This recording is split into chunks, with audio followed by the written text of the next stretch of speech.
A while back, I went through a hard breakup. Like down bad crying at the gym hard breakup.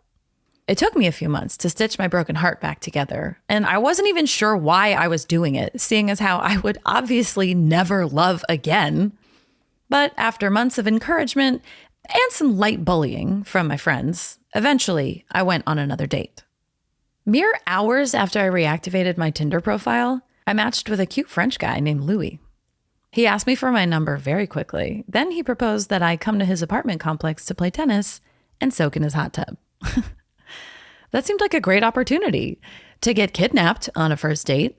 So I declined that offer and countered with drinks at a public place instead. And so began one of the worst dates of my entire life. The short version, this date ended with Louis texting me for days and asking me out over and over again until I finally had to tell him the truth. Well, the sugar-coated version of it anyway. That he made me alarmingly uncomfortable and I did not want to see him again. He actually apologized, which caught me off guard in a good way. Like when you feel a bug crawling on you, but it turns out it's a ladybug, not a spider. He asked me how he made me uncomfortable. Oh, Louis, let me count the ways. So here comes the long version, aka the text I should have sent him.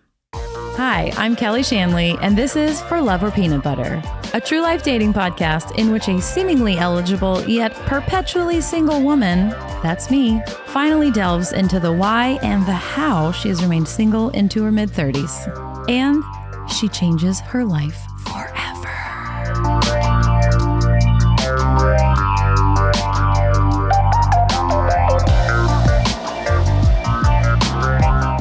The text I never sent to the handsy French guy.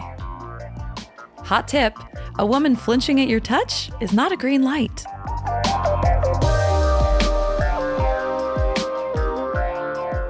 How did you make me uncomfortable? Well, if you really must know. When you met me outside the bar, you looked me up and down for so long, I felt like a gazelle being sized up by a lion. I didn't love that. But I'd already driven to Hollywood and spent 15 minutes finding a parking spot. So I decided to take it as a compliment instead of the icky, leering stare that it was. Creepy moment number 1. We headed into the bar and you proceeded to pick out the darkest corner booth in the entire place. I soon discovered why you chose this spot, so you could cut to the chase and get handsy with me. Okay, I see what's happening here. You brushed your hand on my thigh, put your arm around my back, and went in for a kiss within 15 minutes. Creepy moment number 2. Louis, hot tip. If you try to kiss a woman and she gives you her cheek 4 times in a row, she is politely telling you that she does not want a kiss. Not that she wants you to wrestle her for one. You feel good right now, but later on, you're gonna feel that you wish that you didn't do that, yeah. When you did finally catch me off guard and managed to land a kiss on my lips, that was not permission for you to just keep kissing me every 2 minutes. It was dark in there and I didn't see you coming. We just met. We're in public on a first date. Calm the fuck down. Creepy moment number 3.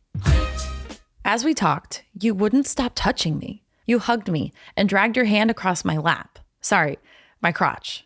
My crotch! Who does that? I literally flinched. That's not a green light. And it certainly wasn't an invitation for you to start asking me very forward and explicit questions about sex. I told you I would rather get to know you before we talked about how we like to orgasm. So naturally, you followed that up by asking me what my favorite position was. Let me think. At least you didn't wait for me to answer. You were too busy telling me that you liked the foreplay, giving it and winking at my crotch. My crotch from earlier. Yeah, remember her, Louis? Creepy moment number 4. I didn't know how to react to that. Are you not a sexual person? You asked me after I refused to answer your question. I'm not going to be a sexual person with you, Louis. That's for damn sure. You grew tired of the bar and wanted to get food. I was really hungry, so I figured I at least deserved a free cheeseburger for my time. Or at least my crotch did. She'd already been through a lot. That was a bad call on my part. Big mistake. As soon as I stood up, you were grabbing my ass. The first one I let slide because I thought it would be the only one. But you just kept grabbing my ass until I physically moved it out of your reach. Honk, honk. Excuse me? Beep, beep. Aruga. Creepy moment number 5. What? You have a nice ass. You said. I know I have a nice ass, Louie. I have a great ass, in fact, but that doesn't mean you get to touch it. Louie, I should have left. I know what you're thinking. And you're right, I should have left. But I was just getting back into dating and you caught me off guard. Maybe this was normal? I couldn't remember. I was just trying to go with the flow, not be dramatic, not cause a scene, not take myself too seriously as per the request of every man on every dating app profile I'd ever read. I wonder why that is. This date is the perfect example of what happens when we don't take our own emotions seriously. When we gaslight ourselves into believing that we're wrong to be uncomfortable and that we should just be okay with you touching us, even if we don't like it. Women do this a lot to our own peril. We try to diffuse the situation instead of causing a scene. And sometimes diffusing the situation looks like smiling and nodding instead of running away. That's the only thing I can say to explain why I stayed on this terrible date with you. I didn't say it made sense. We walked to a burger place a few doors down and you immediately took my hand. I allowed it, but I did not enjoy it. For the record. Again, easier to endure it for the 30-second walk than to say, I didn't want you to hold my hand and risk you freaking out at me. We sat at a table and ordered our burgers, and you started asking me questions that felt like a job interview. Tell me something about yourself that I don't know. For some reason, you didn't like my answer about fulfilling my lifelong dream of scuba diving at the Great Barrier Reef. I'm guessing because it wasn't horny enough for you, was it, Louie? Aquariums make me super horny. Then you told me with the saddest puppy dog eyes you could muster that you had never had a Valentine. Like, ever? I asked. You shook your head at me piteously, as if you thought I was just going to reach under the table and give you a hand job to cheer you up. Oh my God, ew, David. I don't know what you expected me to do about your perfect record of lonely Valentine's days. Our date was in June. I didn't want to know you for 8 more minutes, let alone 8 more months. Now, Louie, I got to give you some credit here. That moment wasn't creepy so much as just sad and very, very awkward. Still not good. You followed that cringeworthy moment up with another contrived question. Tell me 3 things you would like to do with me. Followed by a look that I think was meant to be seductive. Anyway, how is your sex life? I knew what you wanted to hear, but I wasn't going to say it because I didn't want to do it. So I made some shit up about going for a hike, having you cook me dinner because you're French, and something else completely non-sexual like going to a museum. But you persisted, Louie. You persisted. I want to go to the gym with you. I want to have sex with you. And I don't remember what you said after that because I momentarily blacked out from how uncomfortable I was. Come on, Louie. Creepy moment number 6. Our burgers finally arrived and they looked amazing until you ate yours with a knife and fork. The entire thing. Like, I thought you were just cutting it in half at first, but no, you cut it into bite-sized pieces and ate them off your fork slowly, meticulously.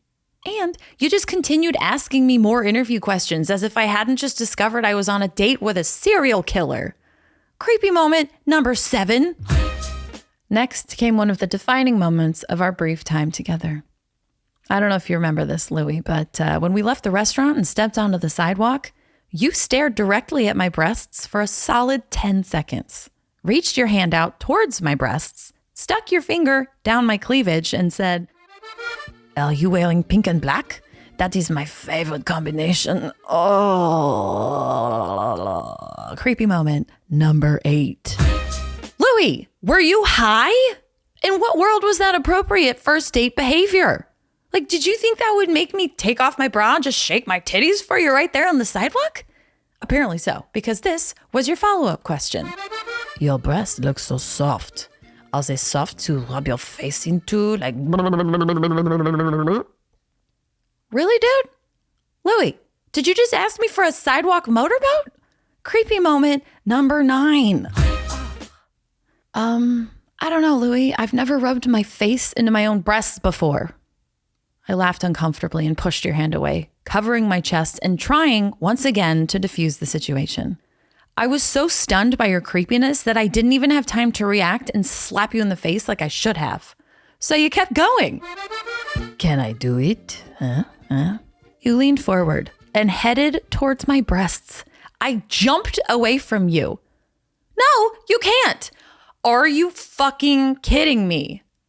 I can't believe I even have to say this, but creepy moment number 10? That was the last straw, or so I thought. You had more in store for me, though. I started heading for my car, and you followed me and forced your arm around me. I moved away, but you pulled me tighter. I wondered in this moment if you actually were going to kidnap me. It's happening. It's happening. It's happening. It's happening. I saw my car up ahead, so I hurried, walking stiffly with my arms crossed, hiding my breasts and digging my elbow into your ribs. You still held on. And that, Louis, is creepy moment number 11. Clearly oblivious to my apprehension, you then attempted to pick me up. You were really leaning into the whole, am I getting fucking kidnapped right now? Thought process that was swirling in my head. I resisted, obviously, which made it pretty difficult for you. Not to mention I have a very athletic build and I'm heavier than I look. Ha! Not today, French kidnapper guy. Sacre bleu, what is this? I think it goes without saying, but creepy moment number 12. Right? Do you get it, Louis? Do we even need to keep track anymore? You seemed surprised by this, so you asked me how much I weighed. Another lovely first date question to throw into the mix. I was too furious and terrified to even answer you, so you guessed. I don't know which was worse, thinking I was being kidnapped or being asked about my weight by an attempted kidnapper who couldn't lift me. A classic conundrum. I power walked away from you. So close, yet so far away from the safety of my car. I opened the door, but I couldn't make it into my car before you grabbed my ass again, spun me to face you, and tried to kiss me again. I backed away, trying to plop into my car seat and protect my ass from getting grabbed anymore. So I'll see you Thursday? You asked, as if we had just been on 2 completely different dates. Apparently your date was fun and much less terrifying than mine. I can't do Thursday, I said, as I plopped into my car, locked the doors, and sped off, feeling icky and objectified and awful. Awful, Louis. You made me feel awful. That's how I felt, Louis. That's how you made me feel. Why? How did you feel when you drove home that night, Louis? So, there you have it. The text I really should have sent, but I never did. Instead, I just blocked his number, deleted Tinder, and hunkered down for another long winter of singledom. So much for getting back out there. To my few, if any, male listeners out there, if this episode surprised you, it shouldn't. I know I made light of a relatively serious situation and turned it into a silly story, but honestly, this happens way too often. And my story is not unique. I'm sure every woman listening to this podcast has been on a date exactly like this. So I leave you with this. Don't be a Louie, okay? Whatever you do, just tune in.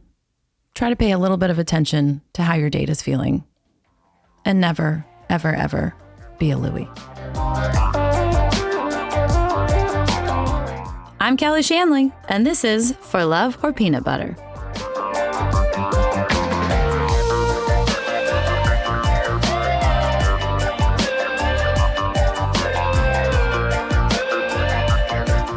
For Love or Peanut Butter is created, written, and performed by me, Kelly Shanley. Produced and edited by Zeke Rodriguez-Thomas for Mind Jam Media. If you enjoyed this episode, be sure to follow the podcast and leave us a glowing review. If you can't wait to hear the next one, check out the column of the same name on Medium. Link in show notes. And be sure to follow me on social media. On Instagram and TikTok, you can find me at Kelly A. Shanley. on YouTube, Facebook, and Medium at Kelly Shanley. Thanks so much for listening, and stay crunchy out there. Or smooth.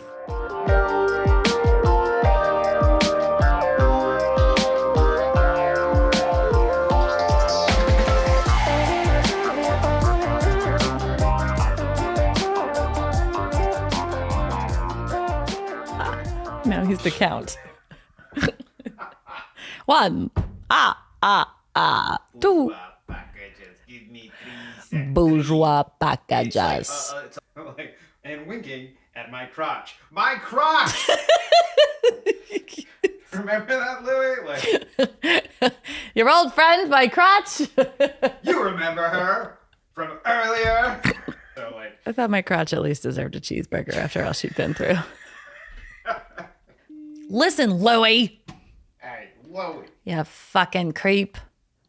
Ugh, so horny. Wait, what did I say? That was it. That was it. Okay.